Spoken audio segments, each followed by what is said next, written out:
I'm gonna do something different. I'm not gonna do that. Ask all the candidates who ran for office this last time. Be commended, and I would ask that the two that won it, those to be congratulated. I'm gonna congratulate you for your victory. It's something a little different. Okay. I think we need that in our world. Okay. You know what I mean? Okay.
Got 1 minute. Yeah, I thought so.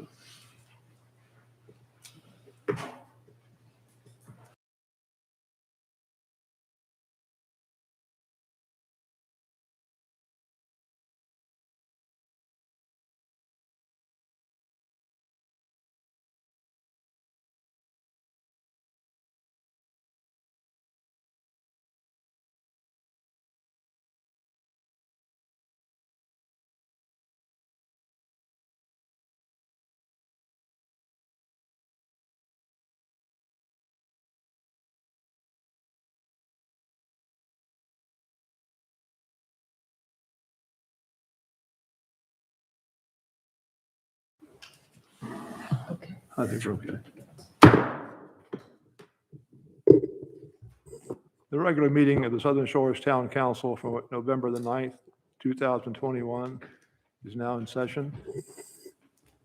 Please join me in the Pledge of Allegiance.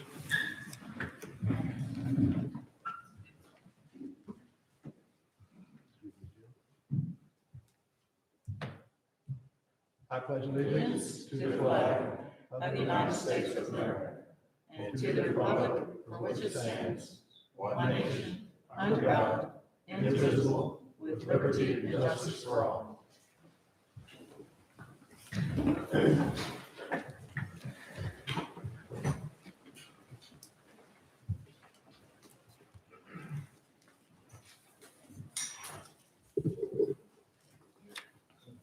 During our moment of silence this evening, I would ask you keep the family of Warren Davis in your thoughts and prayers. Warren died on October the 2nd, 2021, but I failed to note that anywhere and apologize for not mentioning it earlier.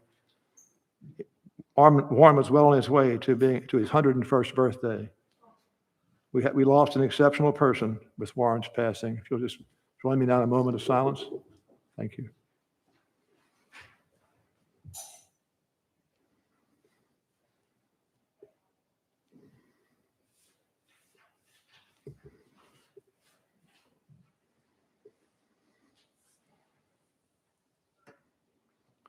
Thank you. I'm going to break for just a moment from the agenda and do something a little bit different.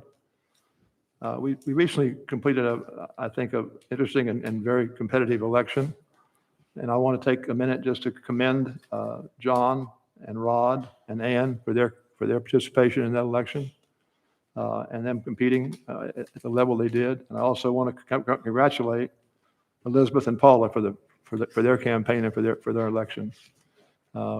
I'd like to have a little round of applause for the ones that got elected. If you don't mind.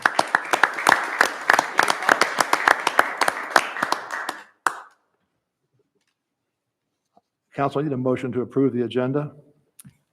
So moved. I'll second. Can I make a motion to amend the agenda? I'm sorry, you can, yes. I'm sorry. No, not your fault. I should have asked for that. Can we, under new business, move the public hearing to the position of 6 and move the personnel policy update to the position of 8? So just flip those two? That'd be fine. That's my motion. I'll second it. Thank you, Leo. Any further discussion? I'm sorry, so what are you asking? We're just me to do? moving on to, under new business, we're just moving the public hearing to the first item under new business and moving the personnel policy update to the third. Just flipping those two. 6 and 8 are swapped. 6 and 8 are swapping. We're moving sections, item 6 to 8 and 8 to 6. Okay. I'll figure out why you're making that motion when we get to that point. Thank you, sir. Okay. Any further discussion? All in favor indicate by saying aye. Aye. Aye. The motion's been made and carried to rearrange the agenda. I need a motion, council, to approve the consent agenda. So moved. Do I have a second? I'll second. Is there any discussion? Not hearing any discussion, hearing no discussion, I would now ask all in favor of the consent agenda as it is to be approved, indicate by saying aye. Aye. Aye. Motion is made and carried unanimously. This time I'll call on Chief David Cole for a presentation.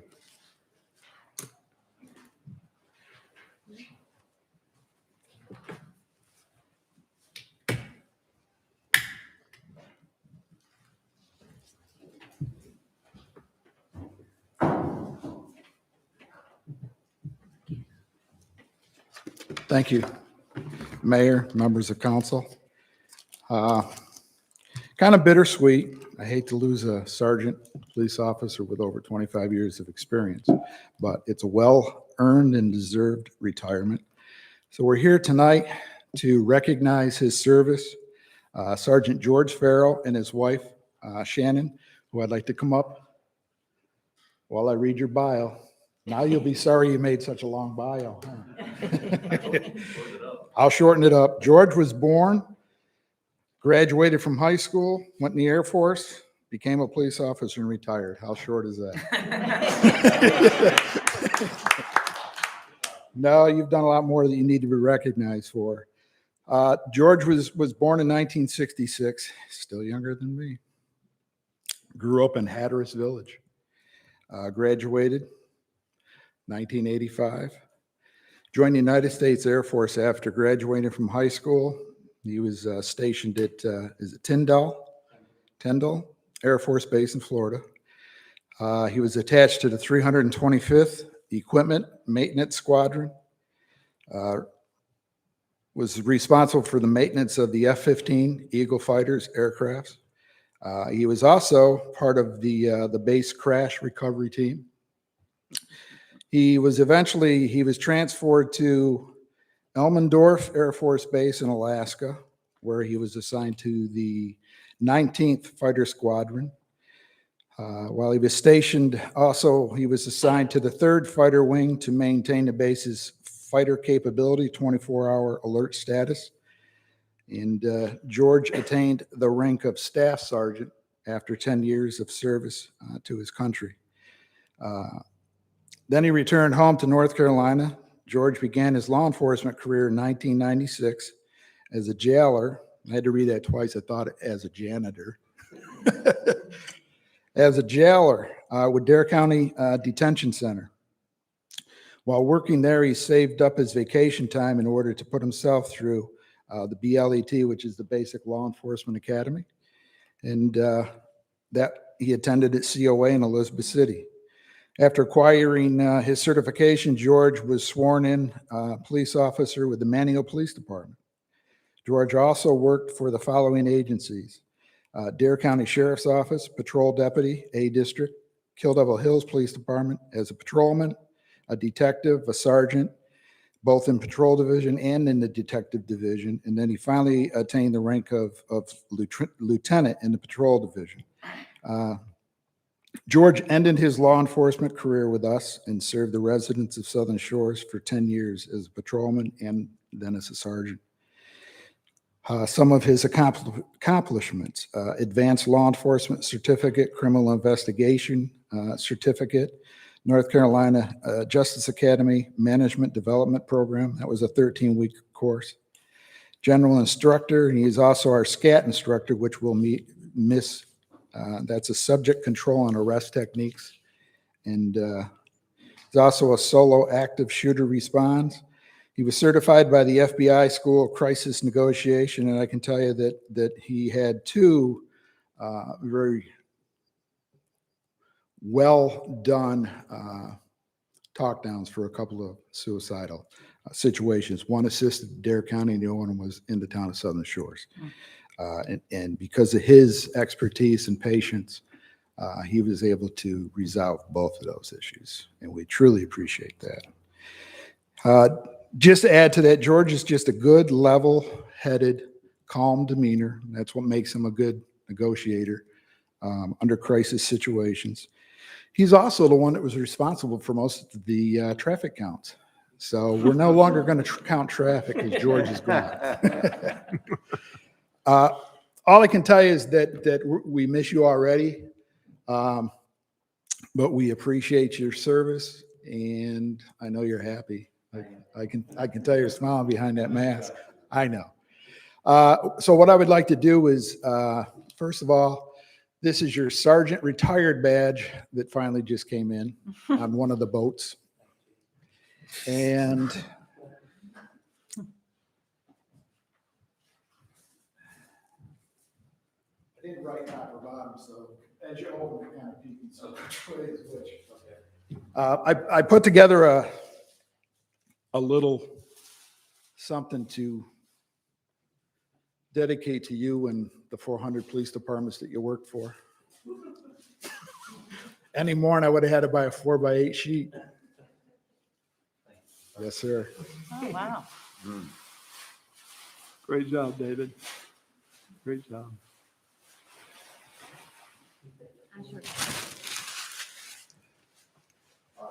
Did I get them all? It's too late.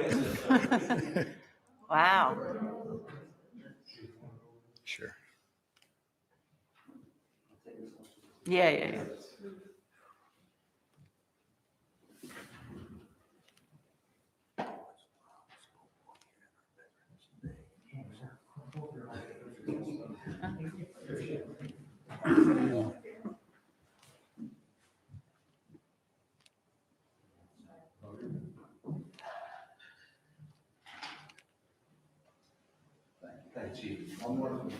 Uh-oh, one more thing. Beautiful. Oh, that's great. Wow. Awesome.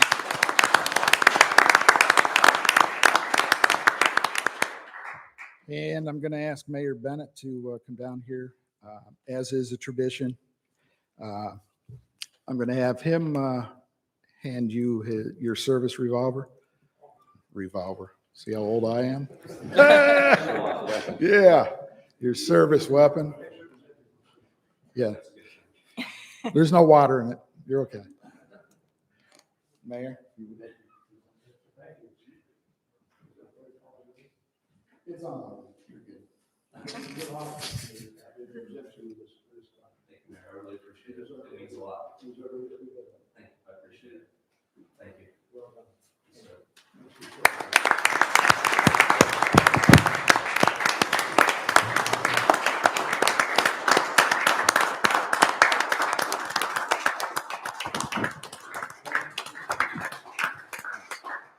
Thank you.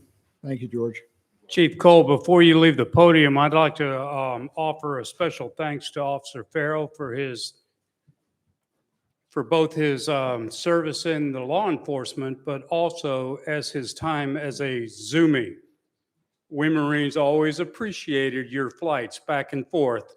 However, we did not appreciate your efforts to disarm us. That didn't go over too well. But anyway, thank you. Thank you. Thank you, Jim. Thank you. Thank you, David.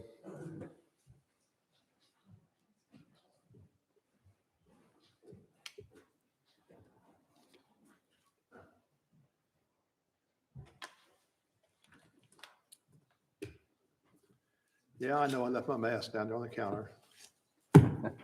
I'll just pull out the substitute mask here.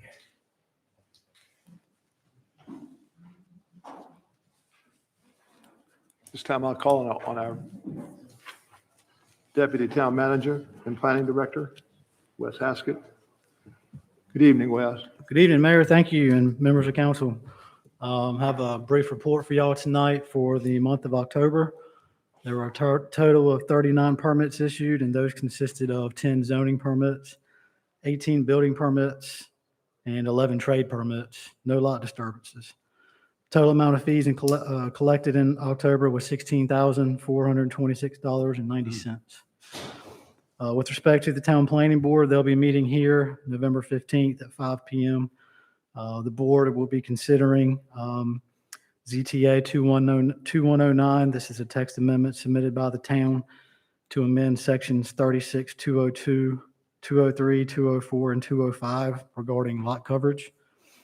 The board will also consider ZTA 21-10, another ZTA submitted by the town to amend Town Code Section 36-207 and 209. And this is to allow produce stands as directed by council. And lastly, if there's time, the board will also discuss potential amendments to Town Code Chapter 26, solid waste, as Vice Chairperson DiBernardo discussed with y'all at a previous meeting. If y'all have any questions, I'd be glad to try to answer them. Any questions, council? I don't have any.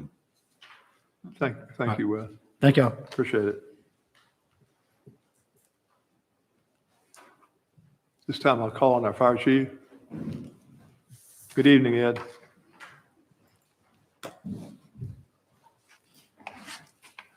Good evening, everybody.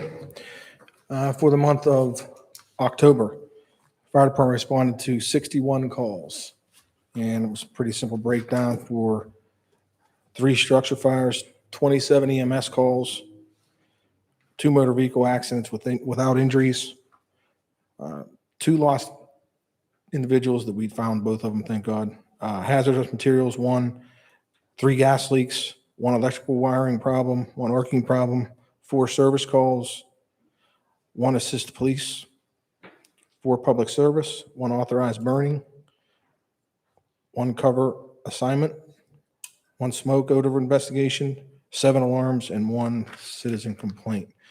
And that is exactly 1 call behind last year. So any questions on that report there? Pretty simple. I mean, October's usually our slow month anyway. Any questions, council?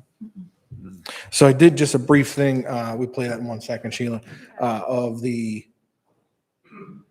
Kitty Hawk Fall Carnival and Open House. We just did a quick, brief slideshow. But before we play that, I just wanted to show, we started a partnership with the Coastal Humane Society, and I just wanted to show some of the stuff, the work they're doing.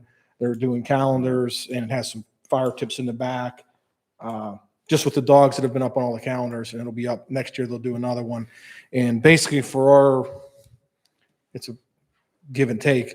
For us, we're going to get an article in the newspaper regarding recruitment and things like that. And then they get to use our name on all their stuff, as do our names on all their stuff. So it's just another way to reach out to the public and try and get some volunteers that way. So this is just maybe a minute, actually it's a minute and a half, just briefly, just show you what happened over the Fall Carnival and the open house, which I thought went very, very well. So Sheila, if you want to play this real quick.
So some of that was just, we had some fire extinguisher classes, because if you've never actually done it, you don't want to be under the gun and being the first time you've ever done it, which you think was a simple process, but sometimes when you're under pressure, things aren't as simple. And then we had the smokehouse, as you all saw, and some tours of the building, tours of the trucks, things like that. Sparky went over to the school and just kind of played it up. So I thought it went very well. And I thought the individuals that organized the whole Kitty Hawk Elementary School did a good thing. I thought the bonfire was a non-issue and everybody liked it. So I thought it went very well. So. Good. Anybody have any questions or anything? Did you try to track how many folks came through? It's hard to track, and Yeah, it was yeah. hard for me to tell because it was a different time frame, and it's been a couple years. We did it at night versus the daytime. But the only one number I can definitely tell you is there are 58 kids through the smokehouse, Okay. because they actually keep track of that for the county. But other than that, I could say there was a lot there, but I can't tell you how many. The exact number. Thanks. Mhm. I was one of them. Yep. In the smokehouse? No, just one of the Oh. persons that he didn't keep She track did do the of. fire. She did do the fire I extinguisher did do the fire class. I Good for did. you. Anything else? I just want to thank you all for your help with the carnival, and I thought it was a great open house. Oh, And your absolutely. quick thinking, putting up some lights when necessary. Yeah, that we was would have done killer. it sooner if I'd have known about it. We're absolutely glad to help, for Yeah. sure. It's your equipment, right? So, I mean, if we want to use it, it's fine. I can borrow it. then? Thanks, Chief. You're welcome. Thank you. Thank you, Ed. Good presentation.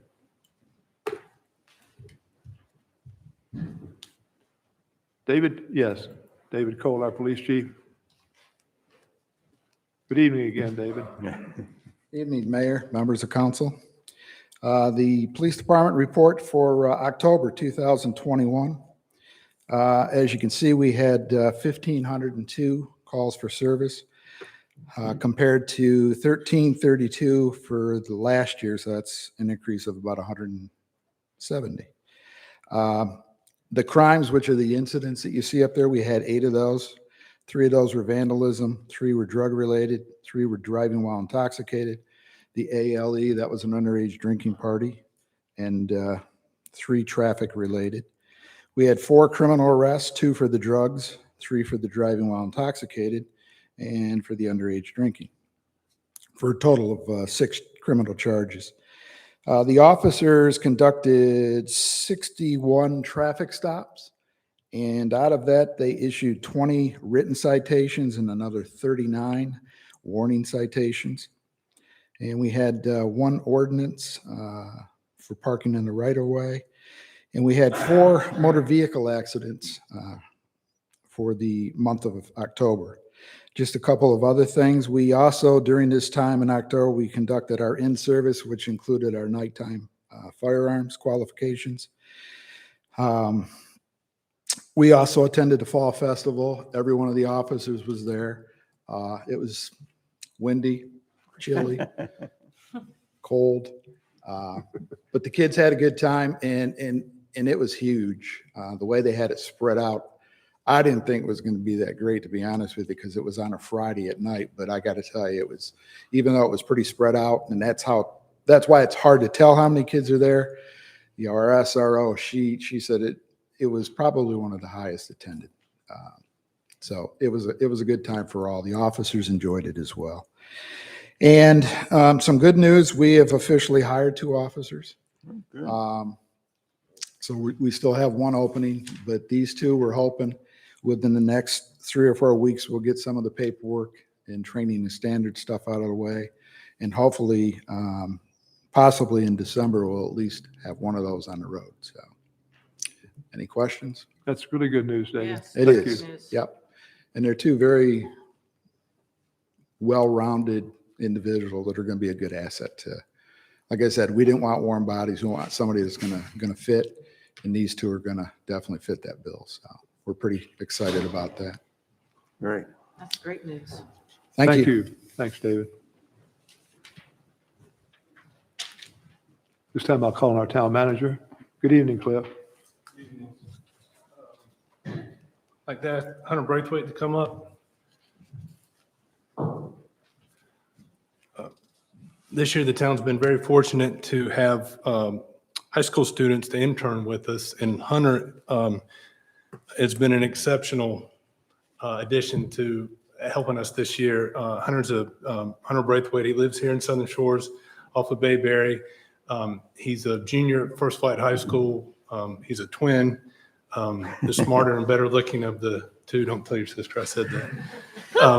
But Hunter's been working with us now since the start of the year. He's got about 135, 150 hours worth of work that he needs to do, which is a challenge for me because everything I give him, he can knock out like that.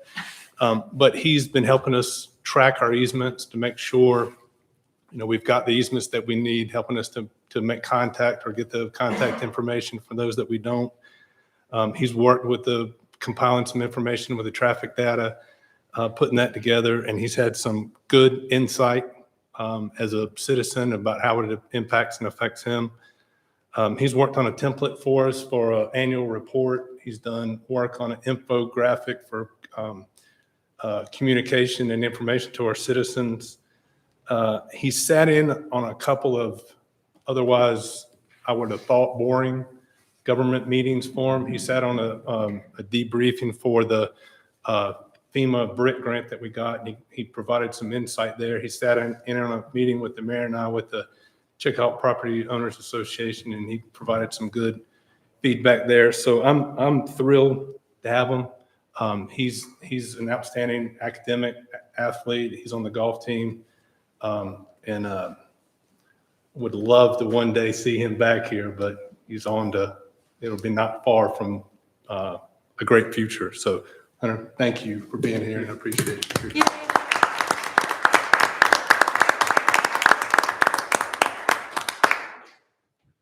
I wanted to take a minute, and I'll try to get through this pretty fast, but we've had some activity recently with the wireless communication infrastructure. And I wanted to go through and try and explain. We put some information in our newsletter, but I wanted to give a little bit more information about these wireless cell towers, what we can do and what we can't do. House Bill 310 was introduced and approved and almost overwhelmingly in 2017. And that bill pretty much told us everything we can do, everything we can't do, and nothing else matters. It's just those two things. So when this legislation came down, you can go ahead to the next one. We started off, we were going to have to amend our ordinance to be in compliance with this state statute, had a public hearing, and at that public hearing, the chairman of the planning board at the time gave a presentation, and he stated that, and this was pretty much, I think, the sentiment of everyone, that although not in favor of the amendment, realized it had to be approved. And he stated the things that we do have some control over. If you go to the next one, the purpose for the General Assembly putting this in place was that they felt like if they had these cell towers up, if they were able to fill in the gaps for connectivity, that it was going to lay the foundation when 5G got here, and we were going to be competitive for capital and be competitive for jobs and all these different things. But in 2018, we had quite a lot of activity, and these 7 addresses were permitted and they were co-located, meaning they were put on a pole like the one I showed you, an existing pole. And then you can go to the next one. It kind of got quiet from there. In 2020, we had, in the state right away, we don't permit it. We can't permit it, but we do get asked for comment. And in 2020, there were 2 poles that they haven't been installed, but we were asked for comment at 180 Duck Road and 95 Ocean Boulevard. And then a new pole was installed in 2020 at 298 Duck Road, but it's not complete yet. And they've reapplied to get the electrical permit set. We don't approve the location of the state right away, but they do have to get an electrical permit from us. And then here recently, and I think this has created some concern because of I think the aesthetics of having these poles out in front of your house are not something any of us would really be crazy about. But a proposed pole was put in the state right away adjacent to 31 12th Avenue. A new pole was permitted in September, and I'll talk more about 28 9th Avenue. It hadn't gone in yet, but it's permitted. And then a new pole is most recently permitted at 256 Wax Myrtle. If you go to the next one. So these are these are the areas that we can deny an application. The city may deny an application only on the basis that it does not meet any of the following. And I highlighted these two things because there may be room for further discussion, but again, our hands are tied. The authority that we've been given to regulate these come directly from state statute. But they have to meet our codes. They have to meet regulations concerning public safety, which means they have to be the right distance from any structure in case they fall. The objective design standards for decorative utility poles. Since this is all evolved, and Wes and I have had comment with different consultants, and they're telling us that, in 2017, 5G was coming. Well, it's 2021 and 5G is still not here. But from one of the consultants telling us that T-Mobile's has it, and there's 3 others that have been permitted, so we may be getting close, and that could change things, because the box that you see on that pole, if that's for 4G and the antenna's for 4G and 5G is going to be permitted and it's going to go on that pole, it's going to require a new box and a new antenna, because they have to continue to service those that have 4G capability. They don't have 5G yet. They may remove the 2G and the 3G, but that's going to either require more arrays on a single pole, or we may see more poles. So we may be able to discuss further that. And then reasonable spacing requirements, something else. Right now, our ordinance says reasonable spacing requirement is, ours is 20 feet. If you wanted to come in and set a pole in the town right away now, and it was within 20 feet of an existing pole, you have to go on that pole. But what we learned today was we could go beyond that, we think. We could consider, and now may be the time to consider that, to go beyond 20 feet. If you go to the next one. 28 9th Avenue. So this is an example, we don't just rubber stamp these. Wes gets an application, he reviews it, and this is an example of one that he had to send back. The application, in this case, it was sent back because it did not address the requirement in our town code that new poles may not be erected in a residential area solely for wireless communication equipment attachment unless the applicant has demonstrated it can reasonably provide service by, go to the next one. This is and you can't read that. This is the response. This is what Wes sends them, and this is the response. They have to answer to those 3 issues. They have to explain installing poles outside of the residential area, attaching equipment to existing poles within the right-of-way, or installing poles in rights-of-way not contiguous to parcels used for single-family residential purposes. So this is the response coupled with, go to the next one, and I didn't put all these slides in there, but they have to give us a report, an engineered sealed report that meets all of those requirements, and that this report says the site they've applied for is the site they can go anywhere they want to. And this is the site that's most beneficial to them and their service. For us to look at a pole that goes in somewhere and we can say, it makes more sense to go over there. But their response would be, if it made more sense to go over there, they would go over there because they can. But they also can go pretty much where they choose, as long as they meet the provisions. Okay, go.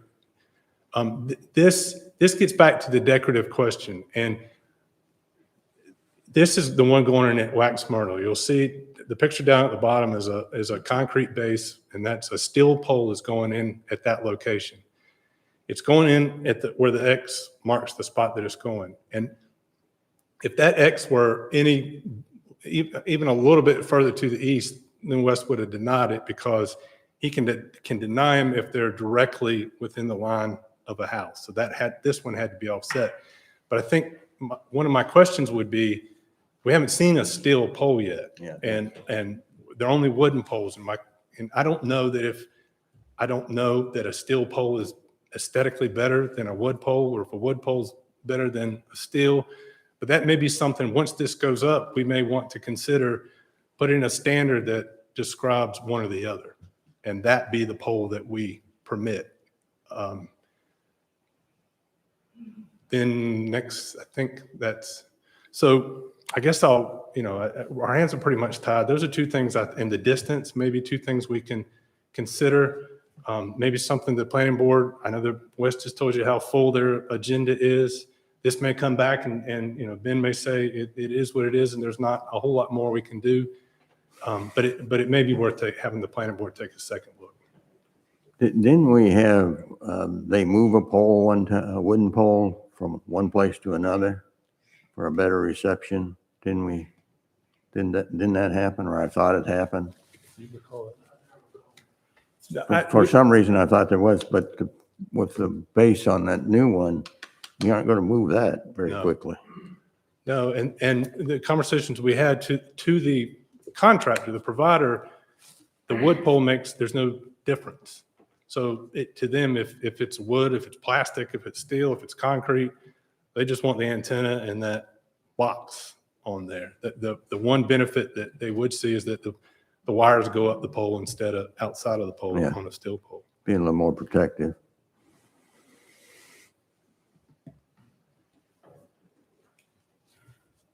Any questions, council? Any further, anything else you'd like to ask the manager? Just real quickly, I would say, I'm blessed because I don't get a lot of calls from my residents saying, why haven't we done this or why haven't we done that? I just don't get that. But I have had calls about these poles. And I've met people on their property and seen what happened to where there used to be their entrance to their driveway is partly blocked in their mind. But this new structure was put down without their consent or even consulting with them. Historically, I've been told over and over, there's not much we can do about this. This is strictly a mandated thing we have to do.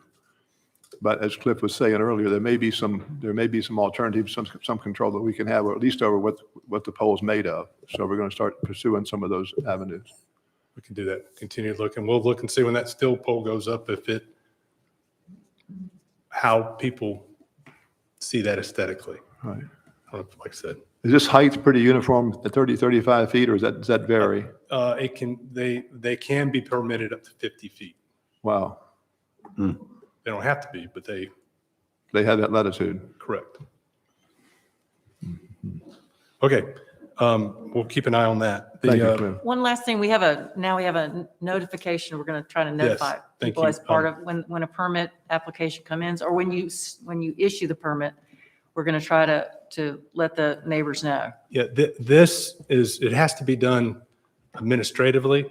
The whole idea is to streamline this and get them what they need as quick as they can get it. So it's ordinarily you don't make notice for an administrative approval, but we're going to start doing that, letting people know that an application's been made so that they can be aware.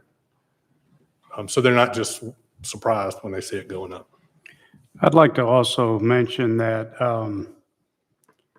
this is a case of the cell tower industry lobbying the state directly and the state passing regulations that greatly hamstring local communities from being able to regulate these things.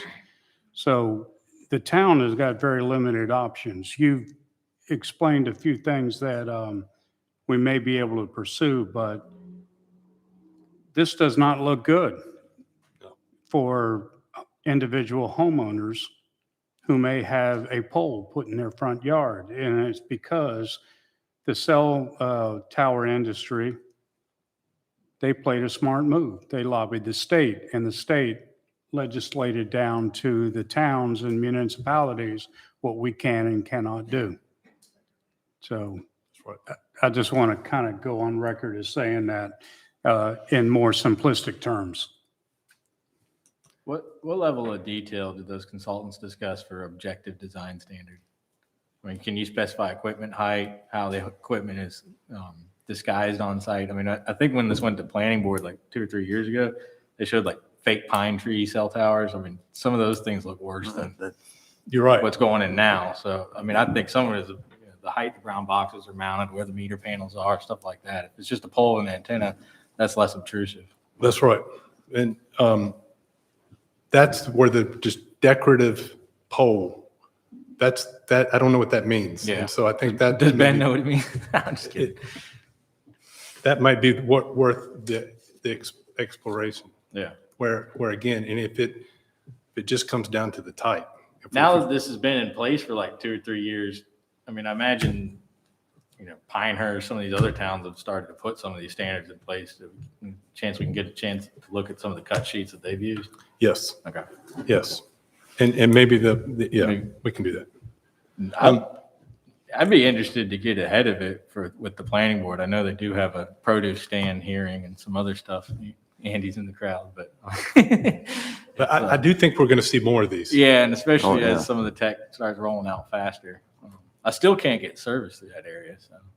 And they've set a bunch, and half the ones they set in 17, they didn't have a meter placed on them. You can drive through Kitty Hawk, and I think they just started putting the meters in the last half a year. They're or so. waiting for Dominion to. I mean, you can plug a meter in pretty quick. So, Anyway, Gotta get the I'm device to Plug digressing. it in. But I would, encourage that it become a planning board item. If we don't necessarily need to make a motion towards that, but keep going down that road. Okay. If Andy's cool with it. Thank you, Matt. I wanted to let you know, we heard from the state last week that our letter of interest for the BRIC grant that you approved application for did not make it to the next round. I think a large part of this is because last year the state received 65 applications for a total of 193 million in requested funding. This year they received 135 letters of interest totaling 450 millions in requested funds. I think while this is extremely disappointing, I still think we have the opportunity to pursue the same stormwater improvements that we were going to with this grant, with the American Reinvestment Plan funds, that the $970,000 that we're eligible for. So we'll continue to pursue that avenue. Veterans Day coming up Thursday, November 11th, 11/11 at 11 o'clock.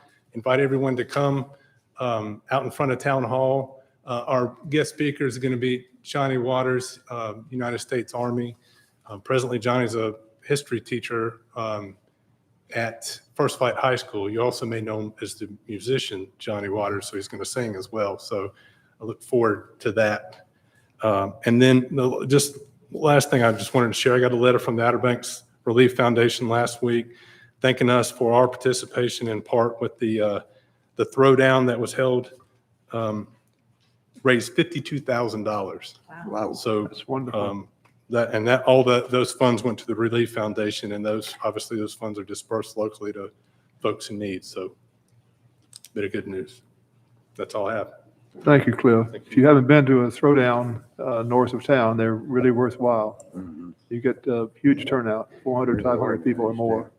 It's really worth being there. It's a one-day event, a Saturday, and all the parking places are taken on Chickahawk Trail.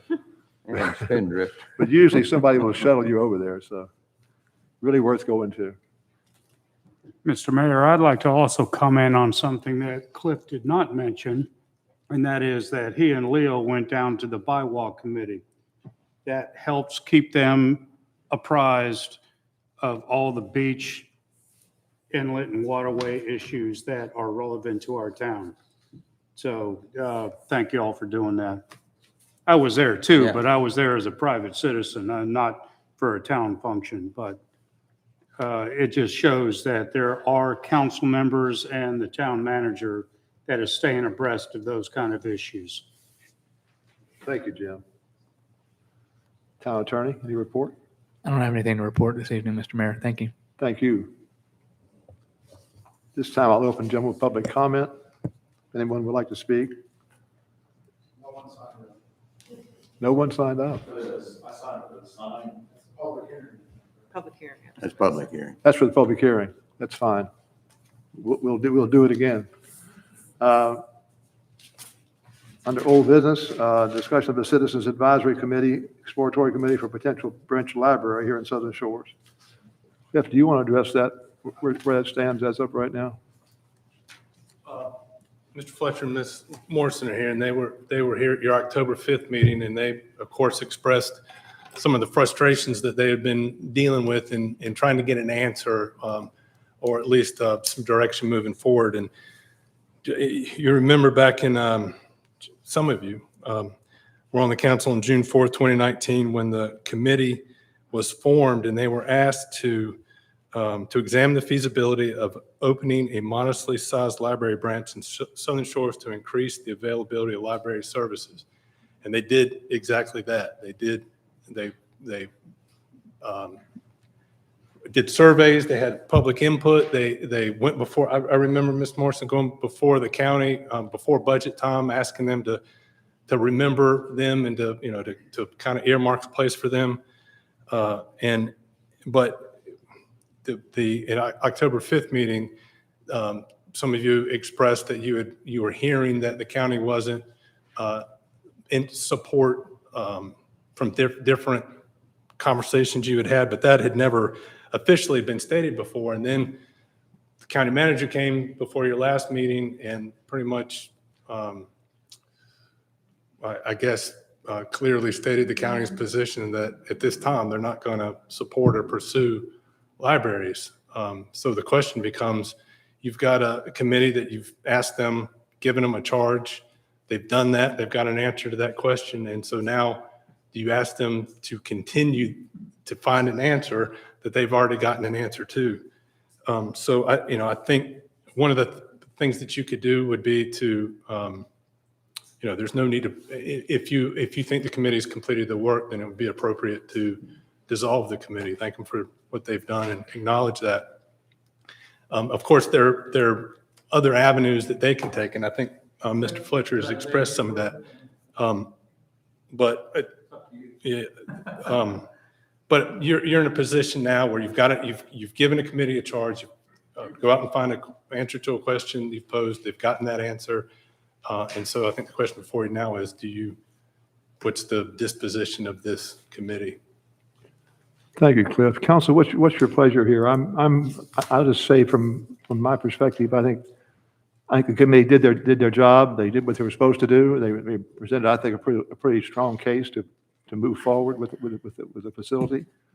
But without the county support or support from somewhere to the tune of probably $250,000, they really can't do much else unless they have something they can do on their own on a smaller scale, possibly.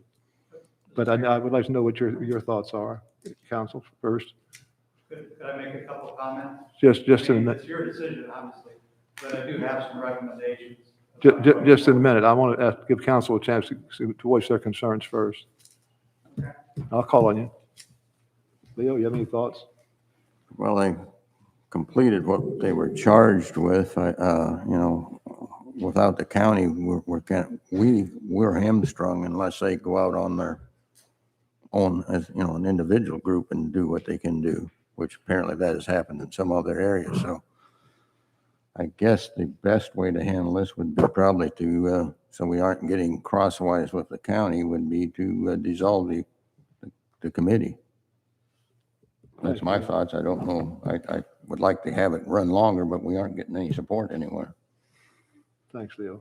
Yes, Liz? I would just agree with what Leo said. I don't have anything to add. Sorry. No, it's fine. Thank Yep. you. I would also like to say that the library committee has done a tremendous job. They have pushed this way beyond the council or I even envisioned them being able to do. They've done a tremendous job. I'll say that again.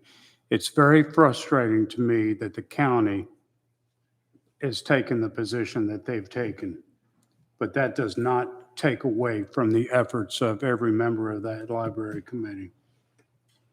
I also agree that it may be time to disband this committee as an official function of the town only. But if they want to pursue this on their own, I welcome that. But I think also that when we formed the library committee, we also formed as a political issue up here prior to Matt and Elizabeth being on the council, we formed a cut-through traffic committee. And I think we also need to officially disband that committee also, because they have submitted their final report. So let's make that one official also. Thank you, Jim. Matt?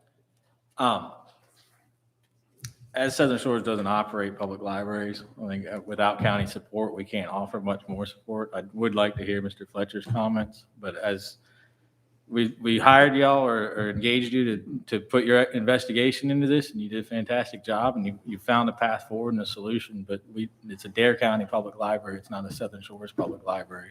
And I don't think that we can find the funding or the wherewithal to support the administration beyond that. Thank you, Matt. Yes, Mike? Yes, you should go ahead and address the council. Thank you for letting me have a couple of words.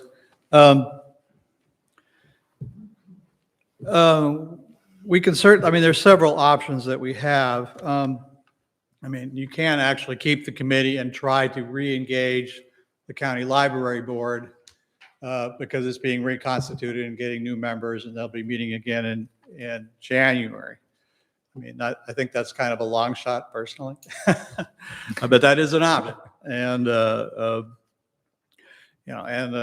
hate to mention it, but I mean, Southern Shores could fund a Northern Dare Library branch on its own as an independent library branch.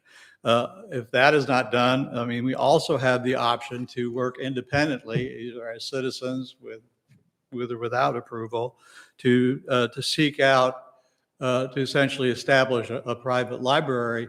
And to do that, we would need to have a 501c host to, essentially be a nonprofit for us to use, either to establish a new one or to use existing ones that are related to the town to host that possibility. Because we already, as we mentioned in our many discussions, there's various options for getting grants and so forth. And the operating costs, once all, in best case scenario, the operating costs of the library would be about $150,000 a year once we got it all going. But again, that is just a possible option, is to essentially take on a private, kind of a nonprofit effort for a library, which is similar to what Hatteras did a few years back. So, I mean, those are really kind of the options I think that you have. And again, thank you very much for your work. And I'd certainly like to thank everybody on the committee for their immensely, very hard work, especially Lilius, for her work on getting the site and everything, basically almost completely, we had everything ready to go and just, didn't make the cut. So again, that's all I have. But I mean, those are kind of the options that I see that you have. Do you have any questions for me? Council? I would just like to comment that Lilius's efforts have been phenomenal. Definitely. I mean, everybody's efforts have been phenomenal, but she has been one that has risen above and beyond. Indeed. Thank you. I thank you and everyone on the committee for the efforts they put into this. And I'm sorry I'm sincerely sorry we couldn't get the county to get more involved and try to work with the committee or with us. But just they're claiming, I think legitimately, that they've overcommitted themselves for other things that they think are more important, like new fire stations and EMS facilities and so forth. Council, what's your pleasure? I need a motion. How would we want to word this? That we would sever the relationship? Because you guys are going to disband on your own, or if you follow with private, I mean, we're not going to tell you not to meet. We haven't had detailed discussions on if we want to begin a private initiative. Yeah. We've certainly floated the idea, but we haven't made any definitive decisions in that regard. Yeah. But I think that will probably happen. In other words, you don't plan to give up on this idea. Not entirely. It depends on what the group wants to do. I understand. I understand. But I personally think it's still an excellent idea, and it could be we could do a private effort to get a Northern Dare branch. think the citizens deserve it. That's why I took up the job in the first place. Thank you. As sad as it is, I've been very impressed with the autonomy and the drive that you guys have expressed in the quality of your reports and compiling the information necessary. But I'll make a motion that we dissolve the advisory committee, exploratory committee, that's a double name, but for the potential branch for the Southern Shores or Northern Outer Banks. And I'll Clumsy motion. I'll second it and also express my gratitude for all of y'all's passionate pursuit of this amenity that would have been wonderful for our community. And I hope you have success as you go forward. And/or we see some change in conditions from the county level, one or the other. I have a motion on the second, council. Any further discussion? Nope. All in favor of Matt's motion to disband the library committee at this time, indicate by saying aye. Aye. Aye. Motion's made and carried. Thank you. Mr. Mayor, I'd like to make another motion. At the time that this library committee was approved by the council, because of the politics up here at that time, a cut-through traffic committee was formed also. They have submitted their final report, so I'd like to make a motion that we also formally disband the cut-through traffic committee. Do I have a second, council? They completed their charter in the same way the library committee does. I'll second that motion. Thank you, Matt. Any further discussion on that, council? Yeah, to the best of my knowledge, the traffic committee considers themselves to be done with the job. So, yeah, I don't have a problem with that at all. No, Thank you, We're not John. done with the I job. don't either. All in favor of going ahead and formally disbanding the traffic committee, indicate by saying aye. Aye. Aye. Anyone opposed? Hearing none, no one opposed, that motion was carried. And the traffic committee will be formally disbanded.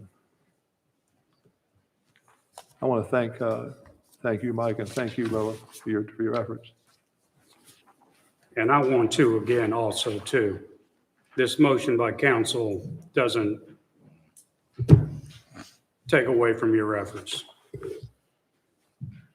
Under new business, I think the first one we'll hear tonight would be item 8, public hearing with references ETA 2108, regulations governing signs. This time I'll turn the meeting public hearing over to our town attorney, Ben Gallup. Thank you, Mr. Mayor. Thank you. You'll bear with me for just a second as I turn the 140 pages deep into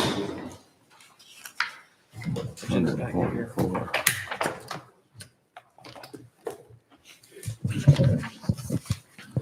This is a legislative public hearing on ZTA 21-08, which is an update to regulations governing signs in the town of Southern Shores. We'll have a staff presentation first, and then I'll open the public hearing to the public. We've got 2 folks signed up. Once they speak, we ask that you try and keep it to 4 minutes or so. Come up, state your name, your address, and then I'll ask if there's anyone else who wishes to speak. So, Mr. Haskell. Good evening again, Wes. Good evening, Mayor, members of council. Thank you, Mr. Gallup. I'll first go through the staff report for this ETA, and then I'll go into what are some of the differences in this draft from what is currently in effect. And then I'll also talk about some of the things that we feel still need to be addressed as recommended in the staff report. So this is ETA 2108. This is an amendment from the town. And it's an amendment to section 36-57, definition of specific terms and words, and section 36-165, regulations governing signs. At the March 2nd, 2021 council meeting, council instructed staff to take valuable elements out of the adoption draft of the town code update written by Code Wright for review by the planning board and the town council for future consideration. The proposed amendments to section 36-57 and 36-165 are mostly a result of a U.S. Supreme Court ruling that signage requirements should be content neutral. In an effort to make the town sign requirements content neutral, the proposed language addresses signage based on the applicable zoning district the subject property lies within. The proposed requirements for each district are shown in tables, with the residential districts broken down into residential and non-residential uses. With respect to the town's currently adopted land use plan, this amendment, we have concurred that the ordinance is consistent with policy 2 in our land use plan. And in our recommendation, as well as the planning board considered 3 different drafts of this ZTA at 3 separate meetings. And finally, unanimously recommended approval of the application, this version that you have in your packets, at the October 18, 2021 meeting. Town staff feels that additional discussion and further revisions are needed. And we recommend town staff that council directs town staff to make further revisions to ZTA 2108, not taking any action tonight. Comments on the application from you, council, and from anyone wishing to speak during the public hearing would be welcomed by town staff. We realize that what's in front of you tonight isn't perfect. Yes, we did recommend approval to the planning board. The planning board recommended approval, but following that, there were discussions where we feel that it would be best to revisit it and come back to you all at a later date. So with respect to this draft, I'll just quickly go through some of the key differences. And the main difference and the main point of going forward with this ZTA is to avoid referring to signs based on content, like categorizing signs as commercial, non-commercial, charity event, real estate. It also defines and regulates flags and banners. Used to not do that. It uses tables. The current format uses all text, no table. It reduces the size of temporary freestanding signs in residential districts. It creates a category for properties owned by civic association or the civic association and property owners association, and establishes requirements for them. And it also establishes requirements that all temporary signs be greater than or equal to 15 feet from the edge of pavement. And lastly, one of the key changes is a maximum 90 calendar day duration for temporary signs unless exempted. Some of the things that we feel still need to be discussed and addressed include some minor grammatical changes. They're, sometimes find those. Size of temporary signs in residential districts. And what distance, if any, for signs to be out of the right of way. That concludes my report. Mr. Gallup, if you or council members have questions, I'll try to answer them. Does anybody on council have any questions for Mr. Haskett? As I understand, you want to go ahead, Matt? Currently, no signs are allowed in the right of way. Correct. But you do not enforce the NC-12 right away, is that correct? Correct. Or 158 right away? Yes, neither. Yes, sir. Okay. As I understand it, all we're being asked to do tonight is to send this back to town staff to make further revisions to this particular subject. That's what we're requesting. You all could choose. That's what I'm Yes, sir. making clear. What you're asking for is to take another look at this. Correct. Okay, that's Yes, we'll clarify that. That's what it says. Yes. Well, I'm all for that. That means I don't have to make a decision on it. Well, I know we're going to have some folks talk to us here. I'd in a like to minute. hear what they got to say. But before that, look, you mentioned something about exempted temporary signs in residential districts? Correct. Are those exempted temporary signs in the right of way? No, ma'am. Okay.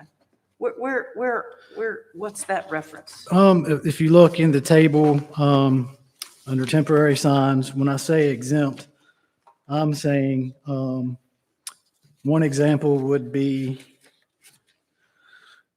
in table E, all property or all districts on property where the property is for sale or lease. Maximum duration per calendar year, not applicable. That's one where I would say we're maximum 90 calendar days for temporary signs unless exempt. That would be one of those, because in those cases, the property that's for sale, the sign would be allowed to stay in place until the property is sold. If it's a property that's for rent, it's a property that would be able to stay in place until the property is done. It's no longer offered for rent. Gotcha. So it's not subject to a time limit. So that's something else, is the formatting. I mean, do we want to say that it's not applicable, or at that point, it's no longer a temporary sign, perhaps? So these are things, just something to be considered. Further. Okay. Thank you for that clarification. Yes, ma'am. I would also like to suggest that we just come off of a campaign season where a lot of the town efforts were focused on signage within the right-of-way for candidates. Correct. Yes, sir. I'd like to suggest we have a little more enforcement of the private businesses also, because there's still a lot of those out there that are clearly within the right-of-way that violate the same rules that the campaign signs violated. Yes, sir. We try to be consistent, and we will make a better effort to do so. Well, it's just a request. Yes, sir. Thank you, Jim. Any other questions for Mr. Haskett? No, I don't have any. I don't have any more questions, but we'll hear from the public and then have a discussion, provide comment for. Yes. All right. Thank you. Thank you, Mr. Haskett. First, we'll open the public hearing, and the first person on the list is John Leatherwood. Mayor, council, appreciate the opportunity to speak. A little confused, was that the proposal for sign changes just withdrawn from the council consideration? No. Not yet. Okay, all right. I had a hard time hearing that go in here. All of this just came to my attention recently, and I'm talking like this morning, and I wanted to just share a few thoughts with you about real estate signs. I've been in business down here for a long time. John Leatherwood, 247 North Woodland Drive. I was supposed to say that right. Very good. And, I've been in business down here since 85. I've been a resident of Southern Shores for 26 years. And I basically have had the same type size sign in my business for all those years. And I guess having read this, it was hard to read the crossed out parts, but based on what I'm reading here is the existing square footage of the sign is like 5 square feet, a for sale sign, real estate for sale sign, 5 square feet. And it's now being proposed to be reduced, if I'm reading it correctly, because again, this all just came to me, to like 3.5 square feet. Is that correct, Wes? Okay. So what's the size of that right there? Square footage line? That's like 4 square feet, isn't it? 2 feet by 2 feet, roughly, almost? Yeah, so that's 4 square feet. So what the proposal is reducing the size of a for sale sign on property to less than this. And for all the information that needs to go on a sign to represent a seller correct in the market, and especially if the sign, supposed to be behind the right-of-way setback, right? And unfortunately, there's times when the lots have vegetation right out to the street.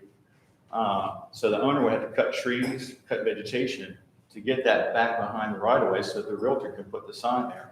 I've got a sign on Duck Road at 319, I think it is. And I put it parallel to the road, not even perpendicular, right up against the shrubbery, and some other shrubbery sticks out in front of us, so you really can't even see it. But still, I don't even think it's behind the right-of-way. I didn't even realize that you're not enforcing right-of-way to 158 and NC 12. But so, the difficulty of a smaller sign is just visibility. If it's set back 15, is it 15 feet? Yeah. So, I mean, and then, with the size of it, and then you got height issues and you got vegetation, you got trees, if it's on somebody's property. I've got a house listed at 279 Wax Myrtle and it's under contract now. But there's vegetation from the neighbor's property right out to the street. You got a yucca plant in the right of way, a tree and a mailbox. And I put my sign back so that the back part of it touched the right of way line. So it's in the right of way, but it's back as far where you can have some kind of visibility without having to cut stuff down. And I could push it back further, but then the seller's like, hey, what are you putting the sign back so far? And nobody can see it. And so there's got to be a little bit of a marriage there as far as being able to be in business, have something be visible, and be able to be seen. Most of the signs in our town, and, of course, we do business and realtors do business in all the different towns in the county. And it gets a little problematic when you have differences here. The sign's got to be this certain size, it's got to be that certain size, and that certain size. And then, of course, you have the HOA communities. They all have their own different things.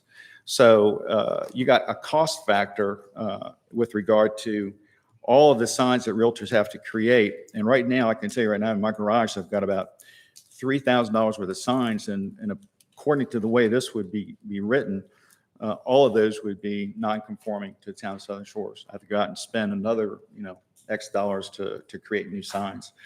So I wanted to, does this clock say I'm done?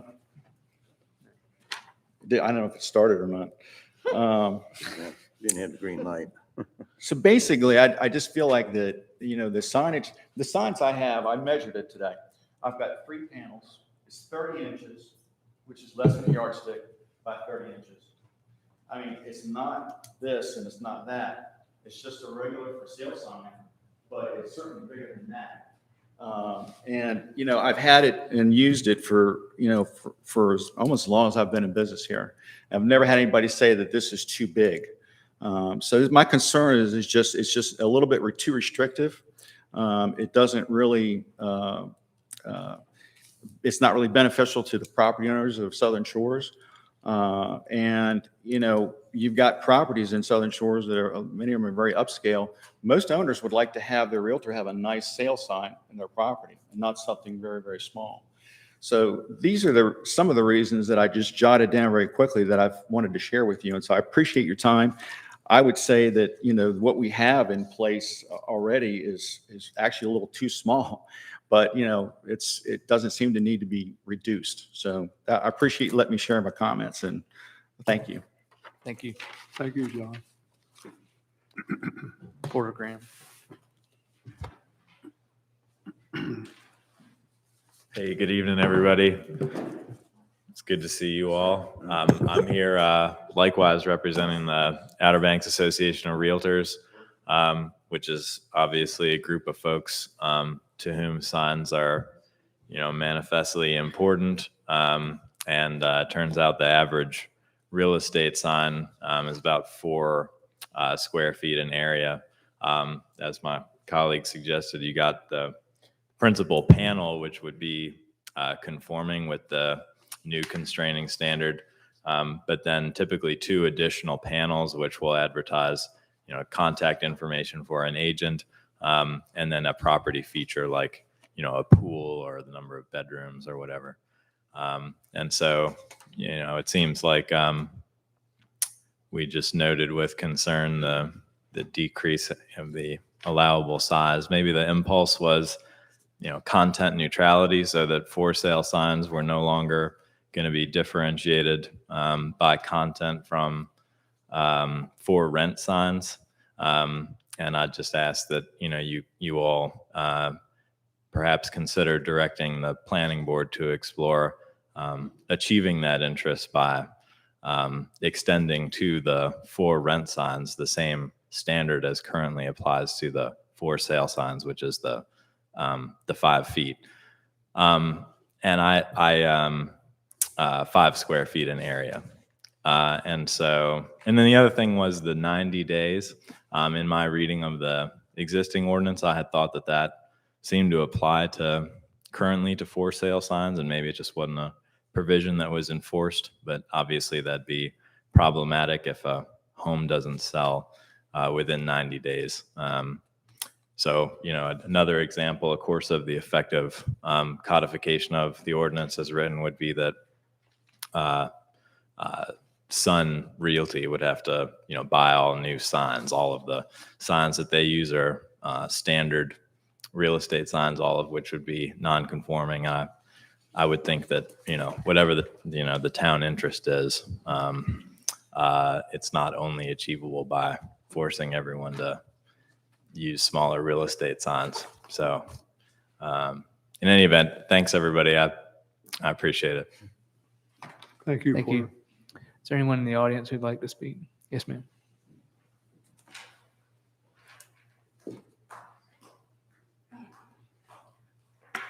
You can pull it down. Sorry, Tricia Farrenholt, 69 Ocean Boulevard here in Southern Shores. I've owned this home since 1993. The size of the sign.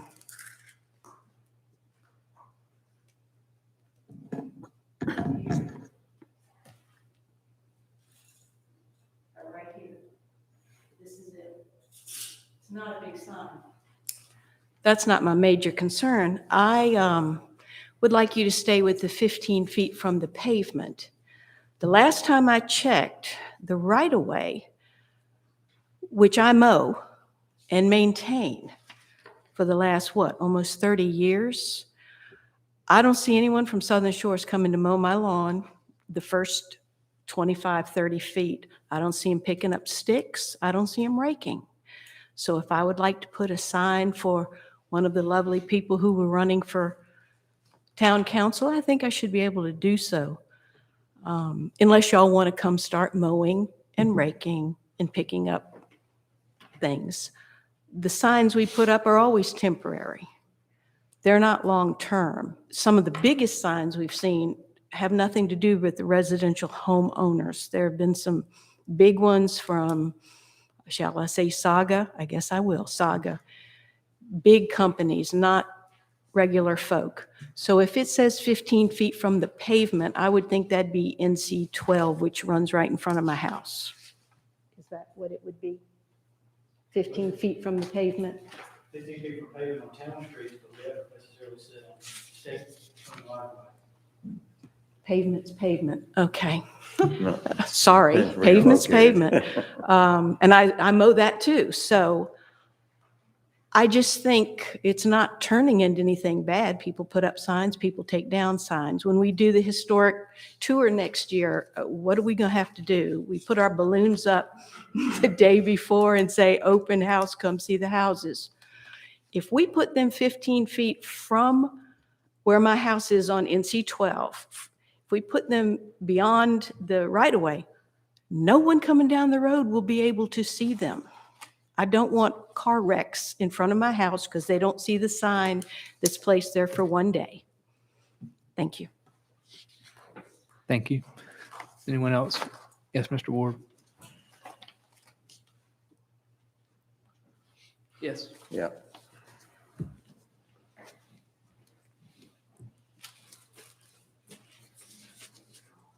Should have gotten on the agenda, but I didn't. Andy Ward, 147 Bayberry Trail, Chairman of the Planning Board. And I am well aware of these two gentlemen's angst, and I can pretty much say that we misstepped when we switched it from 5. It went to 6 in our discussion. It went to 3.5.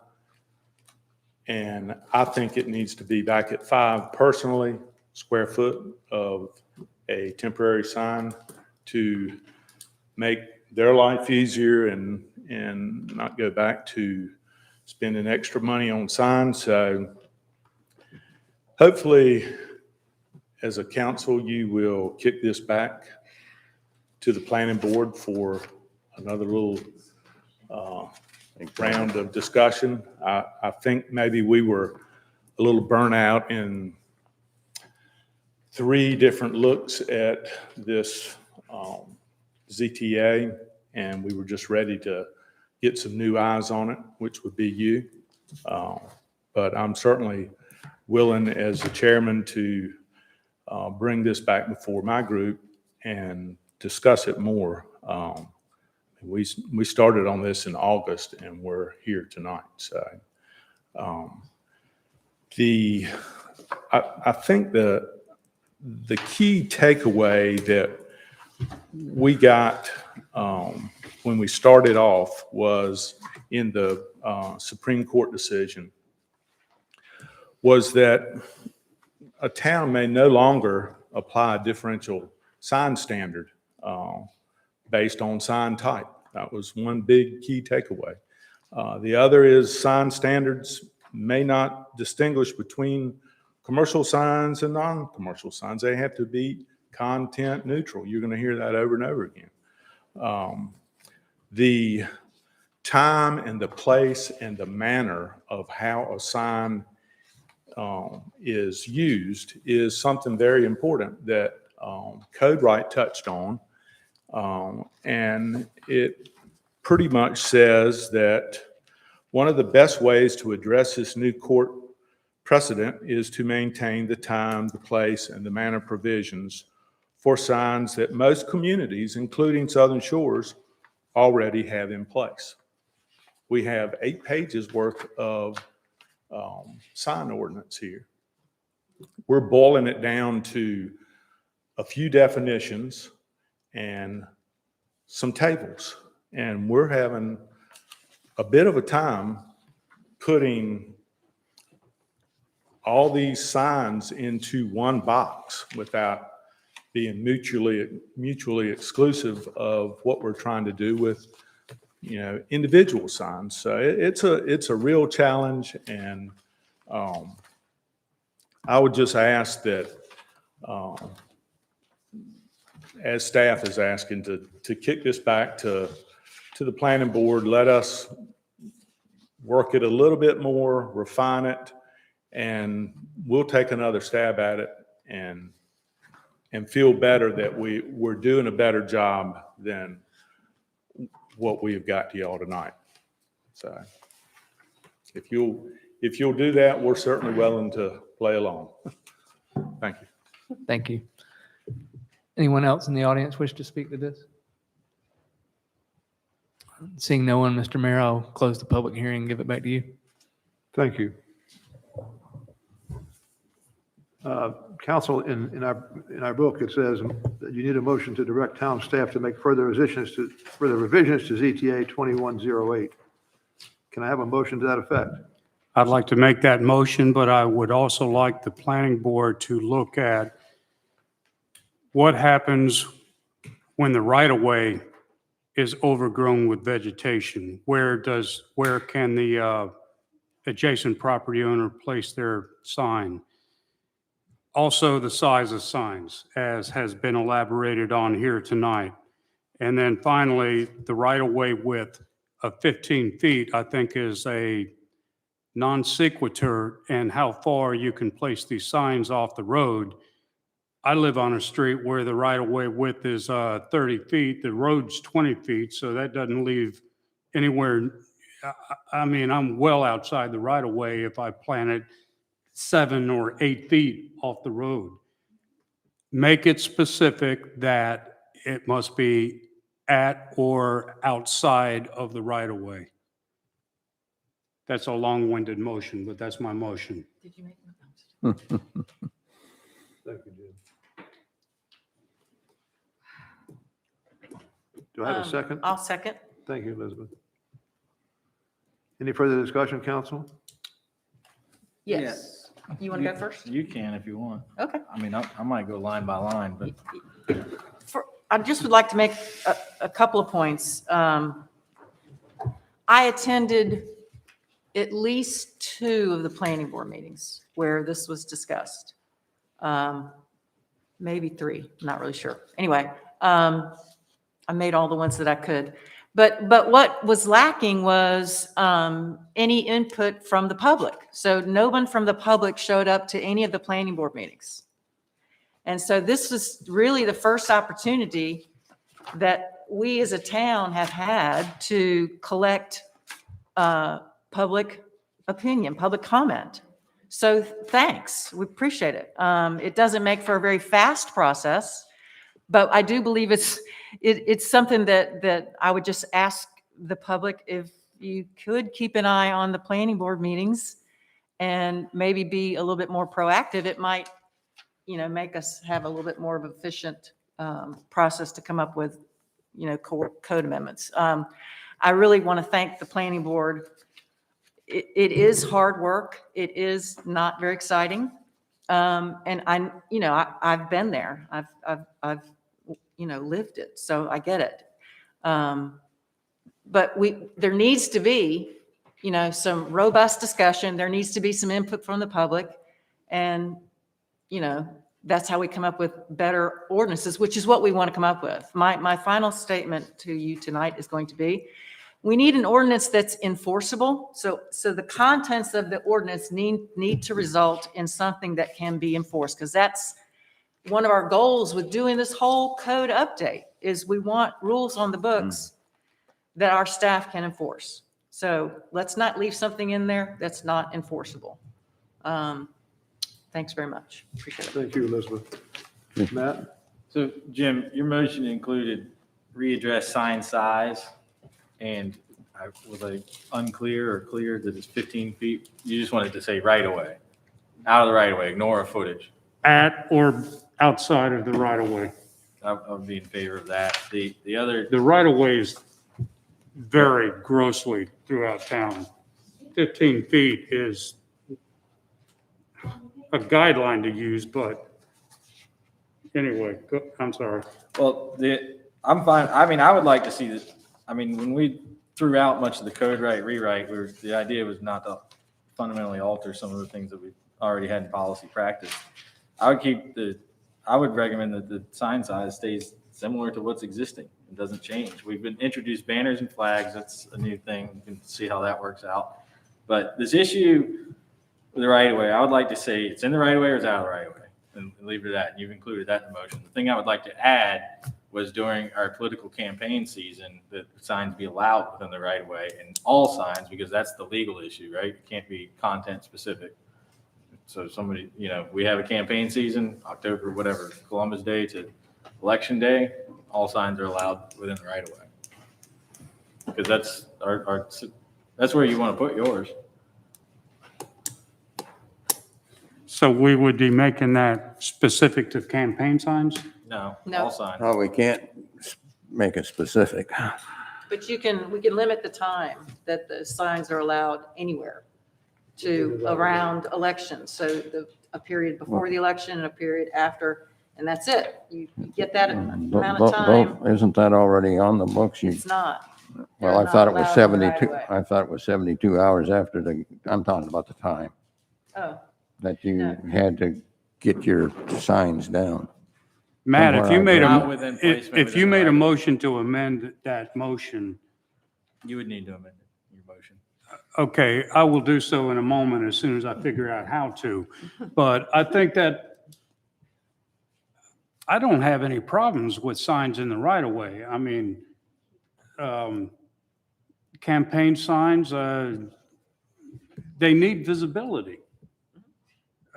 Any other kind of sign, somebody has determined that that sign needs visibility also. So I think to push it back all the way, I mean, down Ocean Boulevard, that may be 50 feet outside the right of way. People aren't going to see that.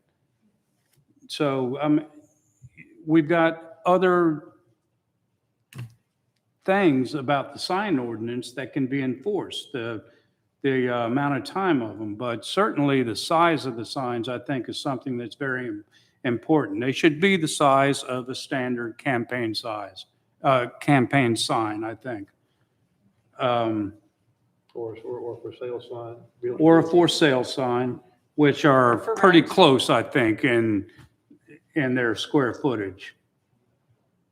So what do I need to do? Amend the motion to allow for, All signs be allowed within an election cycle timeframe.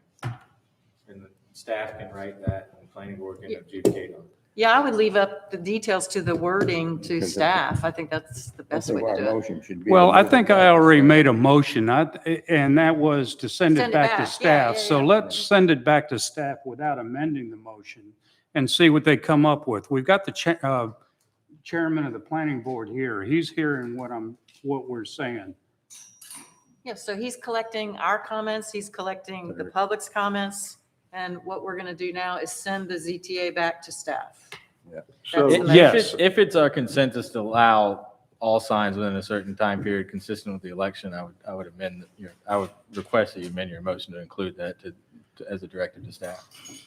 Okay. If it's our consensus, if it isn't, then leave it out. so you want to reword that for me, so it's, so staff here, is it, so I can. make You got it, a- Sheila? for a vote. I'm not the one, it's your motion, Jim. I would have, Well, now, wait a minute. I'm a little confused about exactly what you want to say. To amend that motion to allow all signs within the right of way during a campaign season? yes. I would like to make a motion to amend my motion to allow all signs within the right of way during a campaign season. Time and duration to be determined by staff Yes. And planning board. and planning board. Right. I'll second. I have a motion and a second. Now, we're- Any further discussion? We're talking about our campaign here or any particular political campaign? 'Cause All elections. Okay, that needs to be defined. I agree. I think because of the content nature, when we start stating municipal election, things like that, I'm playing a lawyer here, so yell at me, Ben. But it's, 'Cause we've got two, if I were saying it clear cut, I would say Because we during got municipal election we've period. got state and federal elections coming up. Yeah, we do. Those are the ones I don't want to see in town, so don't give me. I think the main thing here is that we're voting overwhelmingly, or hopefully overwhelmingly, to send this back to the planning board. After staff has taken a good long look at it. Yes, Okay. let's let them do their job Yeah, let's move and on. then see how this comes back. Sounds good. Got a Which, by motion? the way, I won't have to vote on it anyway, so. You never know. Time is it? Be careful. Council, I have a motion and a second. We've discussed it. All in favor of the last revision of that motion, please indicate by saying aye. Hi. Aye. Anyone opposed? Motion's made and carried unanimously. Do we have a 5-minute break? Yes, we can. Oh, joy. Council will now take a 7-minute break. We'll meet back here at 10 after. Perfect. Thank you. I'm going to make a very similar motion as originally.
This next one's up there. Cliff. Meeting is reconvened. The next item of business is, help me here, Number 7, Number 7. number 7, budget amendment. page 142. Number 14, legal fees to obtain easements for beach nourishment, page 142.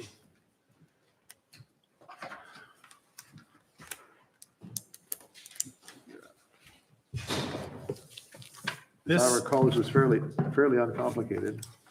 I just wanted to give a little bit of description of what this is. Last year in the budget, we budgeted $30,000 for legal fees to get these easements. What we didn't do was carry the remaining portion of that $30,000 over into this fiscal year. So, and we also had to add some for the duck easements. And so what we need in this fiscal year to finish out getting the rest of the easements is $13,850. And that'll have to, that will, what we're requesting is that it come from fund balance. Thank you, Cliff. You told us before, how much was the duck portion estimated? It's, I think it's about, gosh, it's not much. I'm drawing a That's fine. blank, but I it's like $2,500 maybe. I mean, it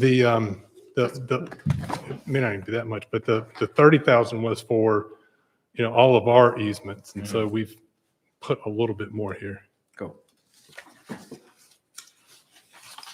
I'll make a motion to approve budget amendment number 14. I'll second it. Have a motion and a second. Any further discussion? If not, all in favor indicate by saying aye.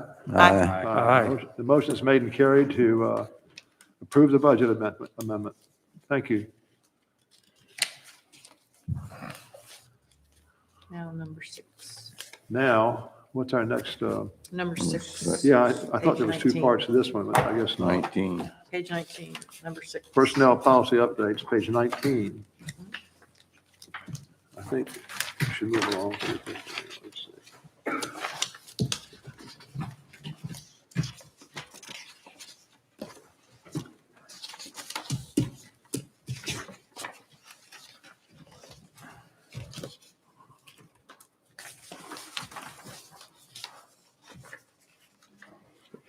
Go. Okay.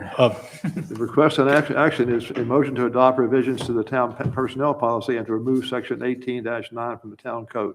Do you want to address this before we talk about it anymore? Unless you're ready to Something make you a want to say? motion.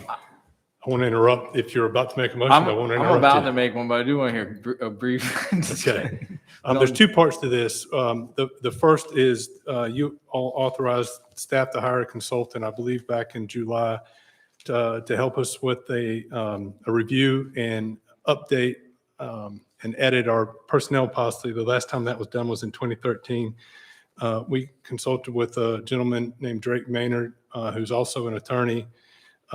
And we went through a pretty lengthy, exhaustive process to get the code to a place where it was ready for all staff. We went to the department heads first with a draft. We let the department heads take a look at it. From there, we let all staff take a look at it. And then the final review, if you will, was done by John Leidy, one of the town's attorneys.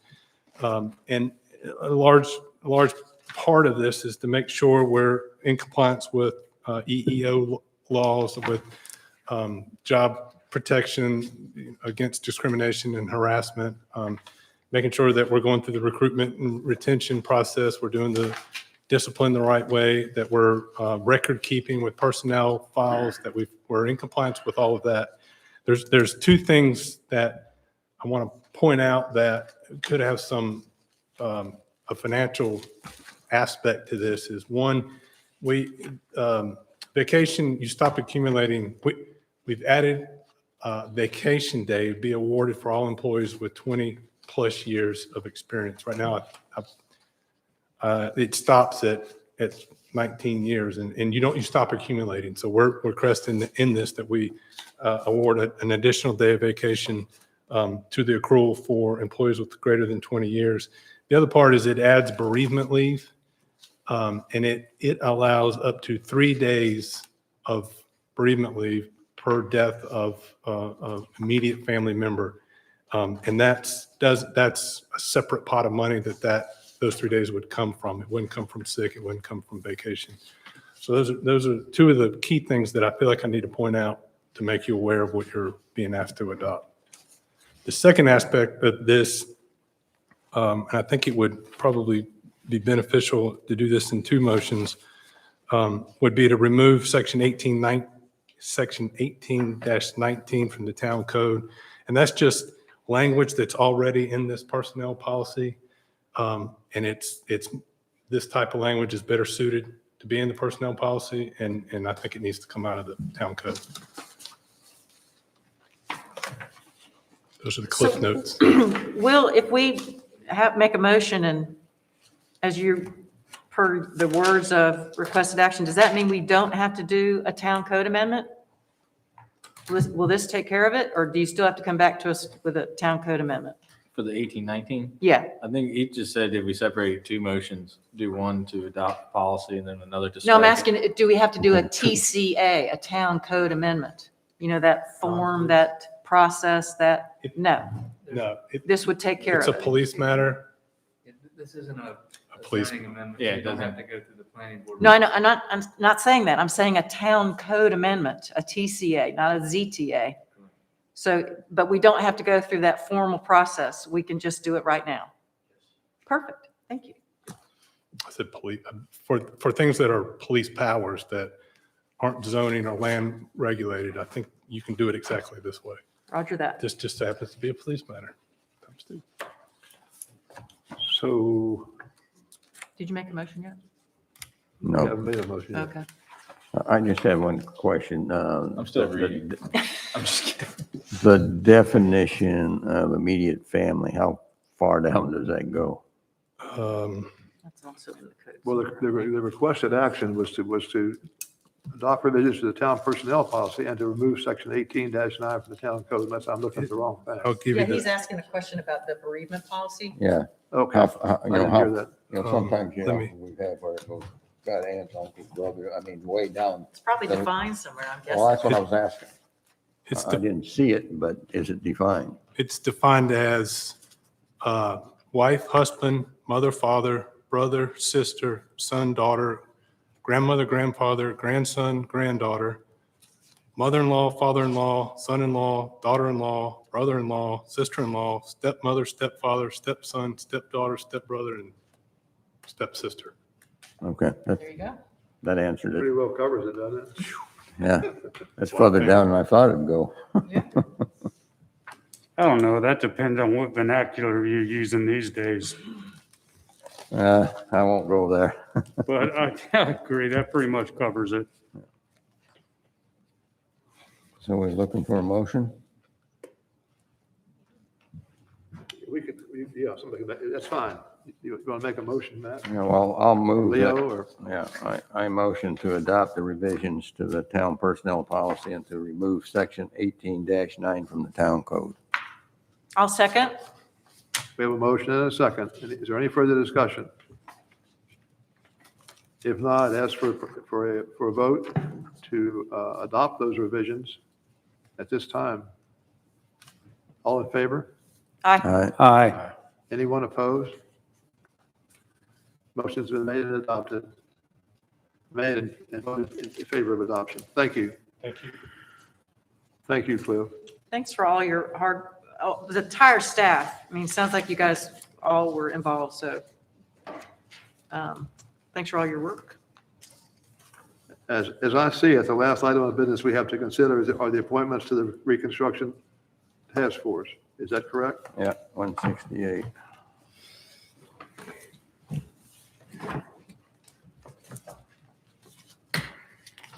This is something we do every year, if I'm not mistaken, and it's required that we have it in place. This is, I guess, anticipation of some sort of catastrophic event where we lose a lot of town property or damage to property. And it's pretty much boilerplate stuff. And that commission is, the Reconstruction Task Force is spelled out who they are on page 168.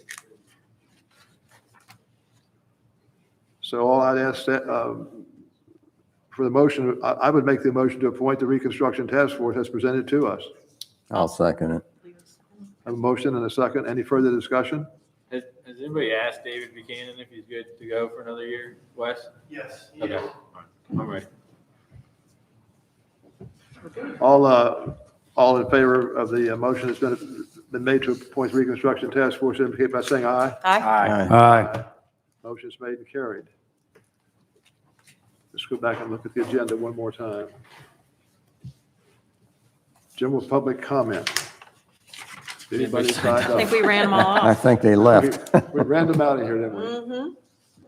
If there's no further business, council, I'll just ask you individually if you have something you want to say. I'll start with Leo on the east side. Well, I just want to update you on activity in the tourism board from occupancy collections, month of August. Again, we're facing high numbers. They're up 13%. And the current year to date is up 41%. You got to remember, these are on high numbers from last year too. Up And from at last year's numbers, by that much. yeah, that's compared to last year. Yeah.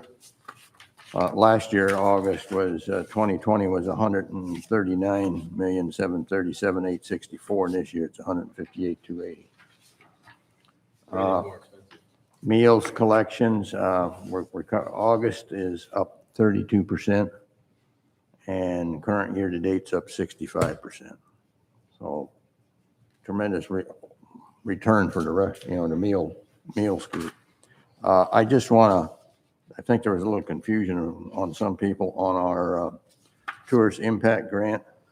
There were 7 applicants for those grants. The total that was awarded was $525,948. And everybody's request did get reduced with the exception of Nags Head for their Epstein Street public beach access. So Chickamauga Historical Association was awarded $38,000, plus Friends of Jockey Ridge was $20,000. Nags Head to town for the beach access was $250,000. The Bonnet Street and Barnes Street was $38,000. The North Carolina Coastal Federation, which was Jockey's Ridge Shoreline Stabilization, was $127,500. And the Outer Banks Forever, the Aviation Trail Through Time Education Exhibit was $21,000. And we, the town of Sutherland Shores, was our transportation data. We received a grant of $30,260. And the process is, the grant committee does this, they present it to the General Tourism Board, who then approved it, then it had to go to the county commissioners, and they just approved it their last meeting. So that's, there was some confusion, I think, that some people thought that the funding of Nags Head came from somewhere else, but that's not correct. It came from the tourism board. And that's other than promoting the Veterans Day program, which is Thursday, and there's the program. I got to thank Cliff for helping us out there. And that's all I got. Thank you, Leo. Elizabeth? I don't have anything. Thanks. All right, thank Mr. you. Mayor. I was going to promote the same thing Leo was for Thursday morning. If you have a gap in your schedule, you have the Veterans Day ceremony. Pretty well attended in the past, 100 to 125 people normally, sometimes more if the weather's good. But it should be a good event. Should get a good turnout. Jim? I've got 3 things I'd like to mention or speak very briefly on. One of them is the recent elections. I can't quote exactly what Teddy Roosevelt said, but he said something basically that, to the effect that win or lose, you've got to admire the person that got in the boxing ring. So to all those people who ran for council, and especially to those who won, I'd like to, tip my hat to them. The second thing is, as I mentioned earlier in this meeting, the BIWA, the Beach Inlet and Waterways Association. This year, it was me, Leo, and Cliff who went to that. I would highly encourage any future council members to go to that. They cover a wide range of coastal issues from dredging to beach renourishment to wetland restorations, everything that we face in this town. Now, we face dredging because of the channel at the marinas, but they speak to it on a much larger scale. The third thing that I'd like to mention is this recent monarch butterfly planting that the town initiated. We had, any way you count it, we had about 100 plus volunteers. That included at least 50 to 70 that showed up for the initial planting, and they planted, gosh, I can't even, I got to do the math or think about it, but it was about 6 or 7 sites that day. In addition, we've had more than a dozen homeowners who asked for a few plants to plant on their property. And then finally, a week after that initial planting, Cub Scout Troop 117 showed up to plant about 300 at the All Saints Episcopal Church. And that was the anchor of a flyway up the Sound. We now have a flyway up the eastern side also with all the properties there that we planted. But this was an extremely positive public relations issue for the town of Southern Shores.